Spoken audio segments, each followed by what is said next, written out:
নমস্কার বন্ধুরা, আমি প্রিয়ব্রত আর আমার ইউটিউব চ্যানেলে সবাইকে স্বাগত। আজকে আমি একটা নারায়ণ গঙ্গোপাধ্যায়ের প্যালারাম চরিত থেকে গল্প পাঠ করছি।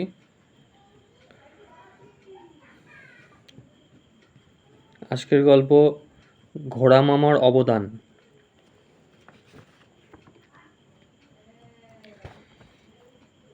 সেদিন রাস্তায় বেরিয়েই আমার ঘোড়া মামার সঙ্গে দেখা হলো। ঘোড়া মামা আসলে কারো মামা নন। তার কোনো ভাগ্নে টাগ্নেকে আমরা কোনোদিনও দেখিনি। আর ঘোড়া তো তিনি নিশ্চয়ই নন, কারণ খুরওয়ালা চারটে পা তার নেই। তিনি কখনো চিহি চিহি করেও ডাকেন না। তবু সবাই তাকে সামনে মামা বলে, আড়ালে ঘোড়া মামা বলে ডাকে।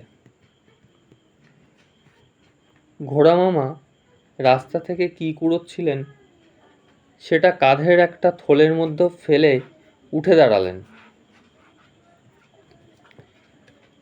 তারপর আমাকে বললেন, এই যে পেলারাম, কি ব্যাপার? ঘোড়া মামার জিভে একটু গন্ডগোল আছে। চেঁচানোকে বলেন চিচানো, হাতিকে বলেন হেতি, বিউটিকে বলেন বেউটি। লোকটি যে খুব খারাপ তা নন, কিন্তু দুটো ব্যাপারে তার একটু স্বাধীন মতামত আছে। 1 নম্বর, কখনো দাড়ি কামাবেন না আর চান করবেন না, কারণ দাড়ি নাকি মুখের বেউটি। ঝিমন পাতায় ঢাকা গোলাপ ফুল,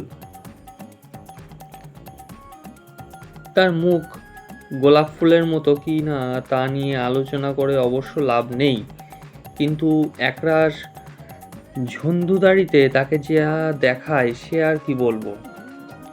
আর চান করলে ঘোড়া মামা বলেন, একটা গামছা 3 দিন জলে ভিজিয়ে রাখলে কি হয়? পচে যায়।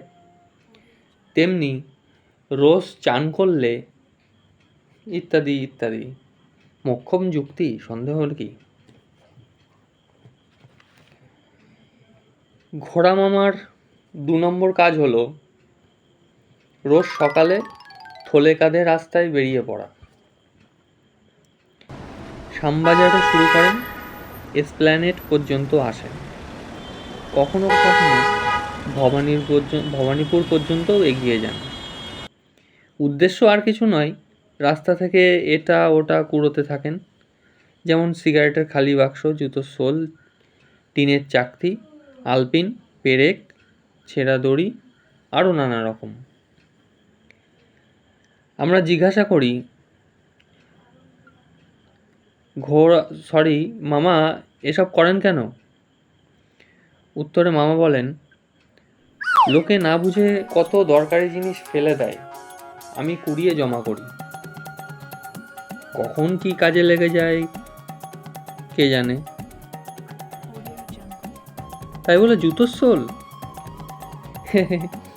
জুতোর সোল? আজ জুতোর সোল পেলাম, কাল খানিক চামড়া পাবো, পরশু একটা ফিতে পাবো, ঘরে অনেক পিরেক আছে, তাই দিয়ে ঠুকে লাগিয়ে নেব, ব্যাস বিনে পয়সায় জুতো হয়ে যাবে। বুঝলে না পেলারাম?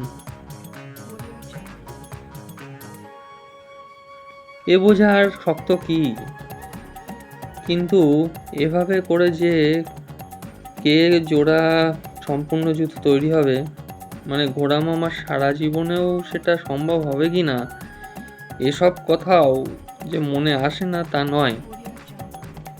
ঘোড়া মামাকে অবশ্য তা বলা যাবে না, তর্ক তিনি একদম পছন্দ করেন না।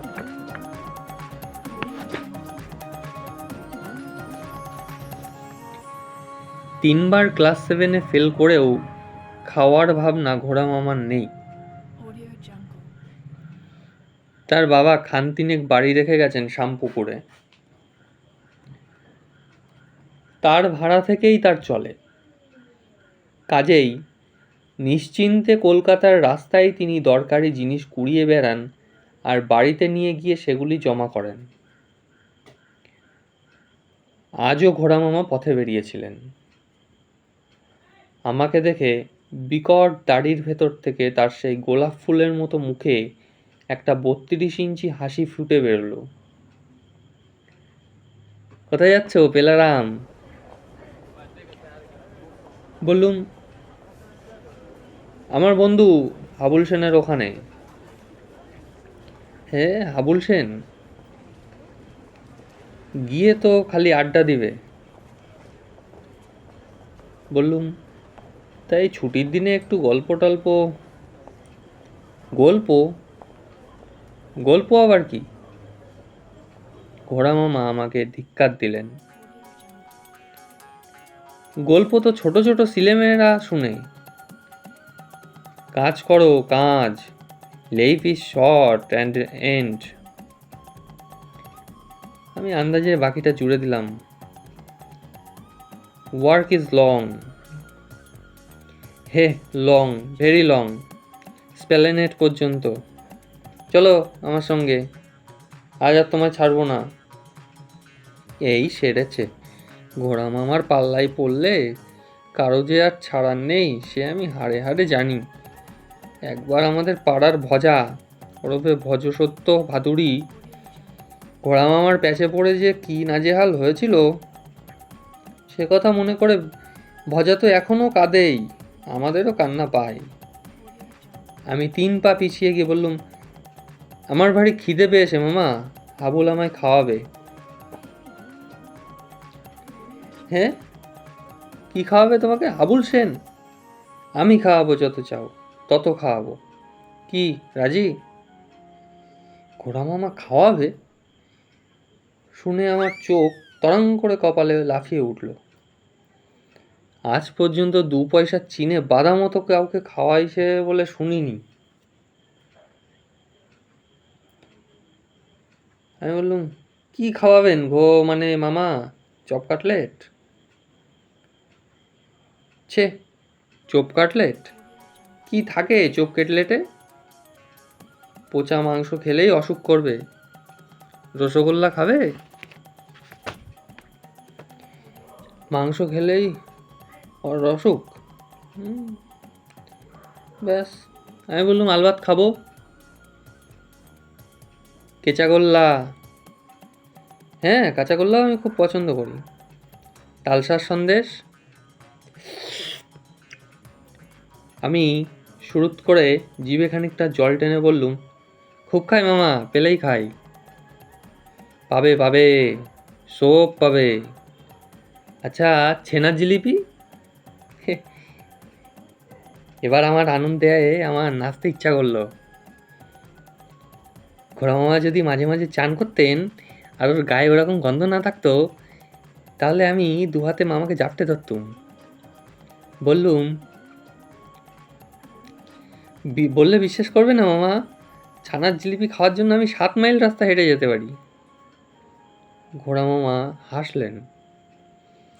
একরাশ জংলা দাড়ির ভেতর তার মুখখানাকে সত্যিই এবার গোলাপ ফুলের মতো বিউটিফুল মনে হলো আমার।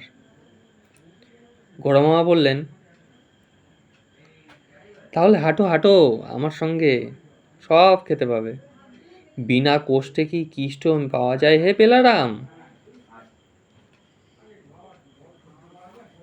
কিন্তু এখন এই পটলডাঙ্গার মোড় থেকে রাস্তা কুড়োতে কুড়োতে এসপ্ল্যানেড পর্যন্ত হন্টন। আমি মাথা চুলকে বললুম, মামা কি বলে মানে আজকে ওয়ার্কটাকে একটু শর্ট করা যায় না? মানে বেশ খিদেও পেয়েছে। ঘোড়ামামা কটকট করে আমার দিকে চাইলেন। গম্ভীর মোটা গলায় বললেন, নো ওয়ার্ক, নো ইটিং। হে হে। বুঝতে পারলুম ঘোড়ামামা দৃঢ় প্রতিজ্ঞ, কথাই চিড়ে ভিজবে না। কিন্তু রসগোল্লা, তালসার সন্দেশ, কাঁচাগোল্লা, ছানার জিলিপি তখন আমার চোখের সামনে লাফাতে শুরু করেছে।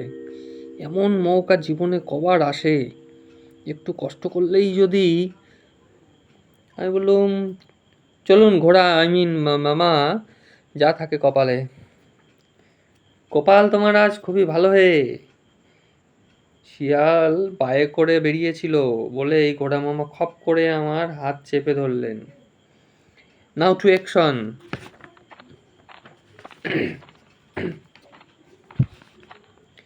অ্যাকশন তো বটেই। দুজনে দেশলাইয়ের খাপ, ভাঙা টিনের বাক্স আর একটা ফেলে দেওয়া টুথব্রাশ, পেরেক এইসব সমানে কুড়িয়ে যেতে লাগলুম।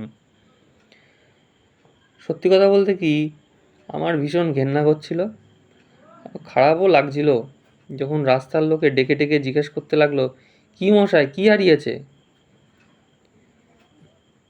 আমি দু একবার বলেও ছিলুম, ঘোড়া মামা আজ বরং থাক, অনেক তো হলো। উত্তরে ঘোড়া মামার এক জবাব, কষ্ট ছাড়া কিষ্ট মিলে না হয় বেলারাম। রসগোল্লা ছেনার জিলিপি কি এতই সস্তা? শেষে পিঠ টনটন করতে লাগলো, হাঁটু ব্যথা করতে লাগলো, খিদেটা আরো বিচ্ছিরিভাবে পেটে মোচড় দিতে লাগলো। আমি আর থাকতে না পেরে বললুম, ঘোড়া মামা, কি লাভ হবে এসব কুড়িয়ে? ঘোড়া মামার চোখ পিট পিট করতে লাগলো, হাতের মুঠো খুলে পড়লে, কি দেখছো? একটা ফাউন্টেন পেনের ভাঙা নিব। হ্যাঁ, নিব। আজ নিব পেলাম, কাল বডি পাবো, পরশু হয়তো ক্যাপটাই পেয়ে যাব। ব্যাস, পুরো একটা ফাউন্টেন পেন হয়ে গেল।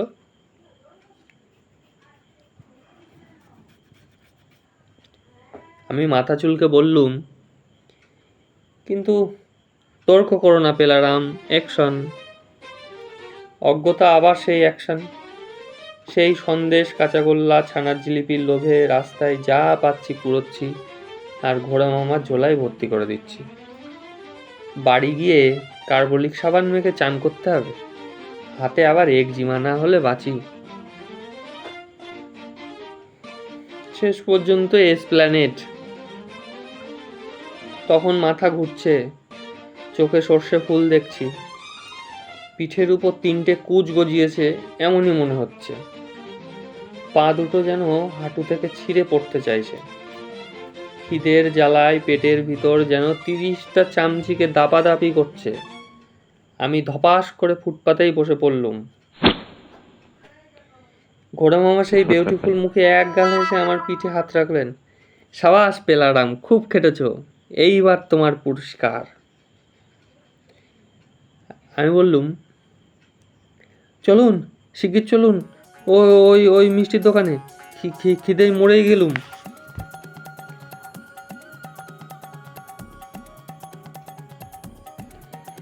মিষ্টির দোকান? কি হবে? ঝুলি থেকে পায়ে দড়ি বাঁধা কি একটা ছোট্ট প্রাণীকে টেনে বের করে ঘোড়া মামা সেটা শূন্যে তিরিং তিরিং করে নাচতে লাগলো। একটি নেন্টি ইঁদুর, কখন কুড়িয়ে নিয়েছেন কে জানে। ঘোড়া মামা বললেন, এ নাও, ইতেই সব হয়ে যাবে। 3টে খাবি খেয়ে আমি বললুম, নেন্টি ইঁদুর? নিশ্চয়ই। ঘোড়া মামা 32 ইঞ্চি হাসি ছড়িয়ে বললেন, ইটাকে নিয়ে তোমাদের ভাড়ারে ছেড়ে দাও, অনেক বাচ্চা হবে, উৎপাত করবে। তখন তোমার বাবা বিড়াল নিয়ে আসবে, বিড়ালকে দুধ খাওয়াতে হবে, তোমার বাবা গরু কিনবে, সেই গরু দুধ দিবে, সেই দুধে সন্দেশ হবে, কেঁচা গোল্লা হবে, ছেনার জিলিপি হবে, ক্ষীরের পেড়া হবে, পিঠে হবে, দেখো আরো কত জিনিস তোমায় খাইয়ে দিলাম, খুশি হয়েছে তো পেলাম? বলে দড়ি শুদ্ধ নেন্টি ইঁদুরটা আমার হাতে গুজে দিয়ে সুট করে যেন কোন দিকে হাওয়া হয়ে সরে গেলেন ঘোড়া মামা।